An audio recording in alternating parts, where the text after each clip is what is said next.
Hello viewers, welcome to our channel. నేను మీ Charan Parimi. Pawan Kalyan Rahul ద్రావిడ్కి phone చేసి ఏం మాట్లాడాడు? సో పవన్ కళ్యాణ్ ఈరోజు రాహుల్ ద్రావిడ్కి ఫోన్ చేసి కొన్ని విషయాలు మాట్లాడాడట. అసలు వాళ్ళిద్దరికి ఏంటి సంబంధం, ఏం మాట్లాడి ఉంటాడు అనే ప్రశ్న అయితే వచ్చింది. సో దానికి సంబంధించి కొన్ని వివరాలు అయితే మనం ఇప్పుడు చెప్పబోతున్నాం. పవన్ కళ్యాణ్ గారు ఎప్పుడైతే డిప్యూటీ సీఎం అయ్యారో ఆయన దగ్గర ఆల్రెడీ కొన్ని శాఖలు, దాదాపు 5 శాఖలకు ఆయన మినిస్టర్గా ఉన్నారు. సో ఆ శాఖలన్నిటికి సంబంధించి సదస్సులు నిర్వహించడము, వాటికి సంబంధించిన అభివృద్ధి కార్యక్రమాలు ఒక్కొక్కటి చేసుకుంటూ వస్తున్నారు. కొన్ని ఒప్పందాలు కూడా చేసుకుంటూ వస్తున్నారు. అయితే కొద్ది రోజుల క్రితం ఆయన కర్ణాటక వెళ్ళి ఒక ఒప్పందం అయితే చేసుకొచ్చాడు. రాహుల్ ద్రావిడ్ కూడా కర్ణాటక వాడే. సో ఆయన ఫోన్ చేయడంలో దీనికి కూడా ఒక లింక్ ఉంది. రాహుల్ ద్రావిడ్కి ఎందుకు చేశాడంటే, ఈయన కర్ణాటక వెళ్ళిన తర్వాత కుంకి ఏనుగుల కోసం వెళ్ళాడు కదా. సో వెళ్ళాక అక్కడ కుంకి ఏనుగులని ఆయన వీళ్ళు మాట్లాడుకొని కాంట్రాక్ట్కి వీటిని తీసుకురావడం జరిగింది. సో తెచ్చి ఇక్కడ చిత్తూరు అలాగే అనంతపురం ఈ ప్రాంతాల్లో ఉన్న అడవుల్లో ముఖ్యంగా అక్కడ ఉన్న ఏనుగులు ఆ ప్రాంతానికి వచ్చేసి ప్రజల్లోకి, నివాసాల్లోకి వచ్చేసి పొలాలు ఇలాంటి చోట్ల మొత్తం పొలాలను ధ్వంసం చేయడం ఇలా చేస్తూ ఉన్నాయి. వాటిని అరికట్టడానికి కుంకి ఏనుగులు వాడతారు. సో వాటిని తీసుకొని రావడం అయితే జరిగింది. ఈ ప్రాసెస్లో ఆయనకు మరో డిస్కషన్ కూడా జరిగింది కర్ణాటకలో. ఏంటంటే, తను భారత్ క్రికెట్ టీంకి మాజీ కోచ్. మొన్న గెలిచిన 2024 T20 వరల్డ్ కప్ ఇప్పుడు అమెరికా అండ్ కరేబియన్ దీవుల్లో జరిగింది కదా. సో అక్కడ మన ఇండియా టీం కప్పు కొట్టడం జరిగింది. సో రాహుల్ ద్రావిడ్ కూడా ఆయనకు ఒక లైఫ్ టైం అచీవ్మెంట్ లాగా అది మిగిలిపోయింది. సో ఇంత సక్సెస్ సాధించిన తర్వాత ఆయన రిటైర్మెంట్ అయితే తీసుకున్నాడు. సో ఇప్పుడు ఆయన ఇంట్లోనే ఉన్నాడు. అయితే ఈయన సేవలను ఉపయోగించుకోవడానికి ఏదన్నా చేస్తే బాగుంటుంది అన్న ఆలోచన పవన్ కళ్యాణ్కి అక్కడ వచ్చింది కర్ణాటకలో. సో అక్కడ అధికారులతో డిస్కస్ చేశాడు. ఇట్లా రాహుల్ ద్రావిడ్ తోటి మేము సేవలు తీసుకోవాలనుకుంటున్నాము అని చెప్పేసి. సో దానికి వాళ్ళు కూడా పాజిటివ్గా స్పందించారు. సో ఇప్పుడు రాహుల్ ద్రావిడ్ తోటి ఆయన ఒక చర్చ అయితే చేశారు. ఏంటంటే, మీరు మా రాష్ట్రానికి వచ్చి మేము కొన్ని శిక్షణా శిబిరాలు పెడుతున్నాము. సో అక్కడ మీరు మా ప్రజలకి, మా ఎవరైతే స్పోర్ట్స్ మెన్ ఉన్నారో క్రికెటర్స్, వీళ్ళకి ట్రైనింగ్ ఇవ్వండి అని చెప్పేసి రాహుల్ ద్రావిడ్ని అడిగాడట. సో దానికి రాహుల్ ద్రావిడ్ కూడా సరే నేను ఇస్తాను అని చెప్పేసి పాజిటివ్గా స్పందించడం జరిగింది. నిజానికి రాహుల్ ద్రావిడ్ ఇప్పుడు రాజస్థాన్ రాయల్స్కి గతంలో కోచ్గా చేశాడు. ఆ తర్వాత ఇండియా టీం కోచ్గా వచ్చాడు. సో ఆ తర్వాత మళ్ళీ ఇప్పుడు రాజస్థాన్ రాయల్స్కి కోచ్గా కూడా ఆయన్ని సెలెక్ట్ చేసుకోవడం జరిగింది. సో ఆయనకు ఆల్రెడీ కోచింగ్ బాధ్యతలు ఐపీఎల్కి సంబంధించి ఉన్నాయి. అయితే ఈ క్రమంలో ఇప్పుడు ఐపీఎల్ అయితే లేదు కాబట్టి మళ్ళీ ఆ కోచింగ్, ఆ శిబిరాలు స్టార్ట్ అయ్యేసరికి కూడా చాలా టైం పడుతుంది కాబట్టి దాదాపు 6 నెలలు టైం ఉంది. సో ఈ టైంని ఉపయోగించుకొని ఇక్కడ రాహుల్ ద్రావిడ్ ఒక ప్లాన్ అయితే చేయబోతున్నాడు. ఖచ్చితంగా ఒక మెరికల్ లాంటి క్రికెటర్స్ను ఆంధ్ర నుంచి తయారు చేస్తాడనేది అయితే ఇక్కడ ఉన్న సారాంశం. అంటే మనం రాహుల్ ద్రావిడ్ సత్తా ఏంటో మనకు తెలుసు.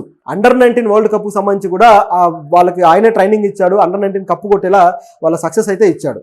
ఆ తర్వాత ఈ టీమిండియాకి వచ్చాడు. ఇక్కడ వరల్డ్ కప్ సక్సెస్ అయితే దక్కలేదు, కానీ one day world cup, T20 world కప్కి అయితే సక్సెస్ ఇచ్చాడు. సో తర్వాత రాహుల్ ద్రావిడ్ వెళ్ళిపోవడము, గౌతమ్ గంభీర్ రావడము. ఆయన వచ్చిన మొదటి సిరీసే శ్రీలంకలో జరిగితే దాన్ని ఆయన ఫ్లాప్ అయిపోయాడు. సో అంటే సిరీస్లో ఇండియా ఓడిపోవడం, అది కూడా ఇండియా కన్నా తక్కువ ర్యాంకింగ్లో ఉండి పెద్ద పర్ఫార్మెన్స్ లేని శ్రీలంకతో ఓడిపోవడం అనేది ఆశ్చర్యకరంగా మారింది. పైగా గౌతమ్ గంభీర్ స్ట్రాటజీస్ మీద కూడా కొన్ని విమర్శలు అయితే వచ్చాయి. సరే, ఇది ఒక విషయం. అయితే ఇక రాహుల్ ద్రావిడ్ ఆంధ్రాలో మరి శిక్షణ శిబిరాల్లో కోచింగ్ ఇవ్వబోతున్నాడు కదా. దీంతో పాటు మరిన్ని శిక్షణ శిబిరాలు కూడా రానున్నాయి. కేవలం క్రికెటే కాదు, విశాఖలో జావలిన్ త్రోకి సంబంధించి ఒక శిక్షణ శిబిరం అయితే ఏర్పాటు చేయబోతున్నారు. అందులో ఎక్కువగా గిరిజనులకు ఎక్కువ ప్రాధాన్యత ఇవ్వబోతున్నారు. ఎందుకంటే ఉత్తరాంధ్ర ప్రాంతం నుంచి చాలామంది గిరిజనులు ఉన్నారు, గిరిజన అథ్లెట్స్ కూడా ఉన్నారు. సో వాళ్ళు జాతీయ స్థాయిలో కూడా పర్ఫామ్ చేస్తూ ఉంటారు. సో వీళ్ళని ఇంకా ఎంకరేజ్ చేయాలి ఉత్తరాంధ్ర అభివృద్ధికి. సో ఇటువంటి శిక్షణలు కూడా అవసరం అని చెప్పేసి ఏపీ గవర్నమెంట్ భావించింది. చాలా మంచి నిర్ణయం ఇది. సో జావలిన్ త్రో శిక్షణ ఇవ్వబోతున్నారు. అలాగే ఫుట్బాల్లో కూడా. నిజానికి మన దక్షిణాది రాష్ట్రాల్లో ఒక కేరళలో తప్ప మిగతా ప్రాంతాల్లో పెద్ద ఫుట్బాల్ లేదు. తమిళనాడులో కొన్ని ప్రాంతాల్లో ఆడతారు, ఏపీలో అయితే అసలే ఆడరు. ఆడితే క్రికెట్ ఆడతారు, లేకపోతే ఇంకేది ఉండదు. క్రికెట్ మీద బెట్టింగ్లు పెట్టుకోవడం ఇట్లాంటివి జరుగుతుంటాయి మన దగ్గర, ముఖ్యంగా మన 2 రాష్ట్రాల్లో. సో ఇప్పుడైతే ఒక సీరియస్గా క్రికెట్ మీద దృష్టి పెట్టడానికి రాహుల్ ద్రావిడ్ వచ్చారు. అలాగే జావలిన్ త్రో కూడా శిక్షణ శిబిరం ఏర్పాటు చేయబోతున్నారు. ఇక ఫుట్బాల్ కూడా ఏర్పాటు చేయబోతున్నారు. సో ఇక్కడ ఫుట్బాల్ నుంచి మంచి మెరికల్ లాంటి అథ్లెట్స్ వస్తే బాగుంటుంది, స్పోర్ట్స్ మెన్లు. ఎందుకంటే ఇండియన్ ఫుట్బాల్ టీం నానాటికి తీసికట్టుగా తయారవుతుంది. ఫుట్బాల్ టీం కెప్టెన్, మాజీ కెప్టెన్ సునీల్ ఛెత్రి కూడా రిటైర్ అయిపోయారు. సునీల్ ఛెత్రి ఎంత పవర్ఫుల్ స్పోర్ట్స్ మెన్ అంటే, ఫుట్బాల్ వరల్డ్లో కేవలం 2 మాత్రమే టాప్ గోలర్స్ ఉన్నారు. సో ఒకటి లియోనెల్ మెస్సీ, అలాగే 2 క్రిస్టియానో రొనాల్డో. సో వీళ్ళిద్దరూ టాప్ గోలర్స్ అయితే ఆ తర్వాత 3rd ప్లేస్లో ఉన్నది ఎవరయ్యా అంటే మన సునీల్ ఛెత్రి. కాకపోతే ఇండియా ర్యాంకింగ్ చాలా వెనుకబడి ఉండటం వల్ల, ఆయన తక్కువ ర్యాంకింగ్ ఉన్న టీమ్స్తోనే ఆడుతూ ఉండటం వల్ల ఆయన ఖ్యాతి అయితే అంతగా పెరగలేదు. సో మొత్తానికి సునీల్ ఛెత్రి రిటైర్మెంట్ కూడా తీసుకోవాల్సి వచ్చింది. ఆయన ఉంటే ఇంకా ఫుట్బాల్ని ముందుకు తీసుకెళ్లేవాడే. కానీ ఈ ఫుట్బాల్లో ఏంటంటే చాలా వేగంగా ఆడాల్సిన గేమ్, చాలా కదలికలు ఎక్కువగా ఉండాలి, పిక్కల గట్టితనం చాలా ఉండాలి. సో ఫిజికల్గా చాలా స్ట్రాంగ్గా ఉండాలి. క్రికెట్తో పోలిస్తే ఫుట్బాల్లో ఇంకా ఎక్కువ fitness, high level of fitness అవసరం. కాబట్టి సునీల్ ఛేత్రి ఏజ్ ఫ్యాక్టర్ వల్ల రిటైర్ అయ్యారు. ఇంతకి ఇప్పుడు ఆయనని మరిపించేంత ఆటగాళ్ళు అయితే ఇప్పుడు ఫుట్బాల్ టీంలో పెద్దగా లేరు. అటువంటి ఆటగాళ్ళని తయారు చేయడానికి ఇలాంటి శిక్షణ శిబిరాలు అయితే అవసరం. సో మరి ఏం చేస్తారు ఈ శిబిరంతో అనేది చూడాలి. సో దీంతో పాటు ఇలాంటి ఒక ఒలింపిక్ అథ్లెట్స్ని తయారు చేయడం కోసం మన పవన్ కళ్యాణ్ గారు అయితే ఒక స్ట్రాటజీ తీసుకున్నారు. నిజానికి పవన్ కళ్యాణ్ గారు ఒలింపిక్ అథ్లెట్స్ని బాగా అప్రిషియేట్ చేస్తుంటారు. గతంలో కూడా ఆయన హైదరాబాద్లో ఉన్నప్పుడు ఒలింపిక్ వెళ్ళి షూటింగ్ చేసి వచ్చిన ఒక షూటర్ని అభినందించారు.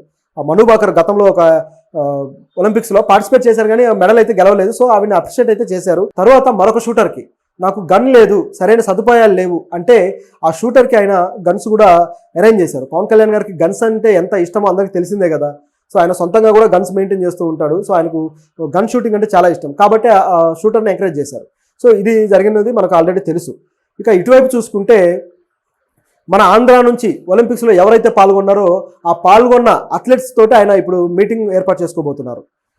సో ఇలాంటి అథ్లెట్స్ అందరినీ కలిసి వాళ్ళని మోటివేట్ చేసి మరింతగా తర్వాత ఒలింపిక్స్లో ఉన్న వాళ్ళు పథకాలు కొట్టడానికి వాళ్ళకు మరి ఎంత సపోర్ట్ చేస్తారో చూడాలి. అలాగే పీటీ ఉషతో గారితో కూడా మాట్లాడారు. పీటీ ఉష గారు ప్రస్తుతం మన ఇండియన్ ఒలింపిక్ అసోసియేషన్కి చైర్మన్. సో ఆవిడతో కూడా మాట్లాడారు. సో మా దగ్గర ఉన్న అథ్లెట్స్ని ఎంకరేజ్ చేయండి అని చెప్పేసి చెప్పడం జరిగింది. ఆవిడ కూడా మరి దీని మీద ఎలాంటి సీరియస్నెస్ తీసుకుంటారో చూడాలి.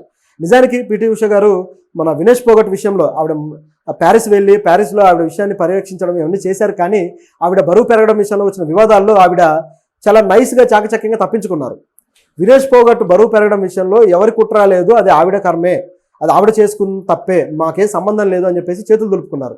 కనీసం ఆవిడ సపోర్టింగ్ స్టాఫ్ పొరపాటు ఉందన్న విషయాన్ని కూడా ఆవిడ అంగీకరించలేదు. సో ఇది చాలా దారుణమైన విషయం. అంటే ప్రభుత్వం మీద నింద రాకుండా కాపాడడానికి ఆవిడ ప్రయత్నించారు. గతంలో వినేష్ పోగట్ అలాగే అనేక మంది అథ్లెట్స్ రెజ్లర్స్ బ్రిజ్భూషణ్ విషయంలో లైంగిక వేధింపుల విషయంలో వాళ్ళు పోరాడినప్పుడు కూడా ఈవిడ ఇటువంటి వ్యాఖ్యలు చేశారు. అథ్లెట్స్ రోడ్లు ఎందుకు ఎక్కుతున్నారు, మీకేం పని లేదా అని చెప్పేసి ఆవిడ దురుసుగా వ్యాఖ్యలు చేయడం జరిగింది, వాళ్ళని అవమానించడం జరిగింది. సో మరి ఇప్పుడు ఆవిడ మరి ఎంత బాధ్యతగా పనిచేస్తారన్న క్వశ్చన్ అయితే ఉంది. నిజంగా బాధ్యతగా పనిచేస్తే ఆవిడకున్న గౌరవాన్ని మరింత ఇనుడింపు చేసుకున్నట్టే. ఎందుకంటే ఆవిడ చాలా గౌరవప్రదమైన వ్యక్తి, ఒలింపిక్ మెడలిస్ట్. అలాంటి వ్యక్తి తన తోటి వాళ్ళ విషయంలో చాలా